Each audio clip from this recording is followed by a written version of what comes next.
It's rare when we get a glimpse behind the curtain and one player gives some insight into how his teammates play. Only so much I could do without the ball in my hand. I could sit and stand in the corner.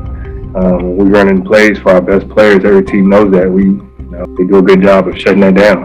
And, we can't allow that. When they shut that down, we can't keep trying to go to those guys. We gotta, abort that. When the Celtics gave up a 19-point lead late in the third to ultimately lose by 14 to the Bulls, Marcus Smart was asked what happened to cause the collapse. I can only do so much with just standing in the corner or when I come up and give the ball away. So, I do everything I can on the other end to try to combat that. I try to talk. I try to, make the plays, get those guys the ball where they need it, where they want it. Yeah. So let's look at last night's game to figure out if what Smart is describing is really happening. I went through every possession where Smart was stuck on the perimeter just watching as either Brown or Tatum took a shot to see if there was evidence that they should have passed more. Some confusion to start the delay series as Smart gives the ball up to reverse it back to the left side. He'll stand on the weak side as Brown gets a nice pass and a drive for a point-blank shot. He just blows it. The Celtics like to have Tatum come off of pin downs on the right side, and despite the good defense and Smart standing watching on the weak side, he scores a nice runner off the glass. While this is transition, I did catch Smart standing in the weak side corner with his hand up as Brown cuts through the lane and hits the soft floater over Vucevic. This high pick and roll for Jaylen Brown started out shaky under the heavy pressure of Javonte Green, but he does get a wide open 14-foot shot as Smart watches from the perimeter. Maybe there's a skip to the corner for an open three, but I don't find any issues with this decision by Brown. After Brown can't create anything down low, he wisely passes it back out with plenty of time on the shot clock. Smart is standing behind the three-point line on the left side as Brown isolates into a tough shot that goes right through the net. Brown was looking to create another shot down low, but shows great presence of mind to kick it back out after Alonzo Ball's tremendous effort to block it was thwarted. This leads to Smart standing on that weak side as Tatum goes into an ISO sidestep dance, and wouldn't you know it, he nails the shot. Filling the lane in transition brings Smart to the right corner, where he patiently waits as Jaylen Brown looks to attack Ball from the deep two range. Not the most efficient shot, but he nails this one too. They run a horn set, and I like how it becomes a double ball screen for Tatum going to his right. The brief double team opens up a spot up for Brown, who eventually gets right to the front of the rim for a gorgeous finger roll as Smart looks on from the right corner. They run the same play, but watch what Smart does. Horford found himself on that right side, so Smart should have cut to the left corner. Instead, they imbalance the set, leaving no space for Tatum to attack off the double ball screen. On the reset, they get a simple inside ball screen with Smart watching from the corner, and it's yet another successful possession for the Celtics. With the Celtics rolling to a 15-point lead, I thought this must be a possession Smart was talking about, as all four guys essentially stand around while Tatum does a 14-dribble isolation move. But based on the results, how could this alignment be bothering you? Putting Smart on the perimeter as Tatum and Brown try to create isn't necessarily a bad idea. One reason Tatum is struggling so mightily this season is because he's simply not handling the increased physicality the refs are allowing now. But this penetration directly leads to 3 free throws for Smart when Green whacks him in the head on the release of the shot. In the third, they ran another horn set that flowed into a pick and roll for Jaylen Brown. And he makes the right decision, but this is a terrific play by Green to get the steal.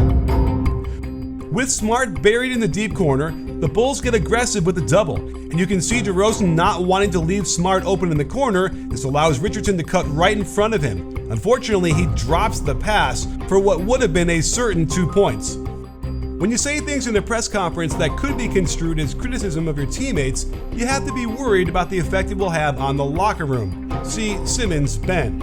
And the best way to figure out if they're getting along is to be in the arena during a game, and that's where SeatGeek comes in. The absolute best app to buy tickets to any sporting event, concert, or the theater. They find tickets from all over the web and grade the prices to let you know you're getting the best deal. We're 2 weeks into the NBA season already, and there are some fabulous deals out there. So fire up the SeatGeek app, get to a game, and you too can see why Marcus Smart drives me crazy with the way he plays. Even better, nudge the guy next to you and tell him you saved $20 off your first purchase when you used my code BBALL. So get in the game with SeatGeek, and you can see one reason why Smart was frustrated with this play. As Tatum tries to wrap a pass around to Horford, had it gotten by the quick hands of Lonzo Ball, Ayo would have probably stolen it. On this pick and roll with Tatum and Horford and Smart stuck in the corner, Tatum makes a better pass to Horford, popping out, who promptly attacks the poor closeout and gets the and one with Smart looking on in approval. Down the stretch, with Smart out of the play like he described in his post-game interview, we see both Tatum and Brown miss key point-blank shots, primarily due to the kind of contact by the defense that simply hadn't been allowed before this season. While I'm sure all the Celtics were frustrated coming up empty on these shots, I don't think anyone can argue that they should have passed out on these situations. And to put a bow on this bonnet, it's Al Horford's fault as he tries to execute a simple dribble handoff. Credit to Alex Caruso's pressure, so Smart gets to watch the last turnover from that weak side corner, but this had nothing to do with either Tatum or Brown. To be fair, I'm sure there is some evidence of troubling offense by those two when Smart is relegated to spectator on the weak side. Against the Wizards, I found a couple where they were overly aggressive, not keeping their heads up, or looking to make the right play in the face of pressured defense. But I'm telling you, there's not enough of them to indicate a fundamental flaw with the offense itself. While it's a helpless feeling for Smart, he's not a good enough player to insist that he needs to do more with the ball. His montage of troubling shots, turnovers, and bad decisions make it clear to anyone watching that he's a complimentary player at best. Someone who can find success being aggressive against second units, but should be more content to provide a little bit of gravity and an occasional foray into the paint off a pick and roll. Instead, he seems to be advocating for a bigger role in the offense. Perhaps Coach Udoka could give this a shot and raise his usage up from 14.4 to around 18, but I fear that anything more than that puts a ceiling on their potential scoring output. While the offense is a problem, the real issue is the Celtics' defense, currently ranked 28th in the NBA. I've also had to explain to Marcus Smart fans that his defense isn't always consistently good. Last night's a good example that he's getting by on reputation instead of facts. The Celtics want to switch this pick and roll, but Smart gets caught 4 steps too deep, allowing Ball a wide open standstill 3. After he can't decide whether this is a lob or a shot, sheesh, the Bulls attack in transition. Watch how he has no awareness that Ball is his man, giving up another wide open 3 ball to him. Here's a more subtle play that might not look like it's Smart's fault. With an inside ball screen like this, it's Smart's job to tag the roll man, but he should be able to see that Williams is 3 steps below the roll man, making the tag unnecessary. But he also needs to be able to close out better to the corner. DeRozan is shooting more from back there and knocking them down too. The one thing he doesn't need to be worried about is DeRozan pulling up off the dribble from behind the arc. So why is he at the midcourt circle picking him up? Watch how he turns his head, thinking he'll be able to spot the ball screen early. Well, it just serves to give DeRozan an opportunity to attack once he turns his head the second time, allowing him right to the hole for an and one. I know in his press conference he expressed confidence that Brown and Tatum will learn better how to create for their teammates, but it's easy to read between the lines here. He wants more touches. I think there's a distinct ceiling for this team, placed there by his play more than anyone else's.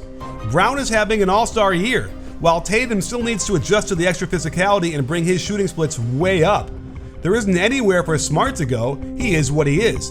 And if the Celtics want to make something out of the season, I would look to move on from the Marcus Smart experience before the locker room falls apart.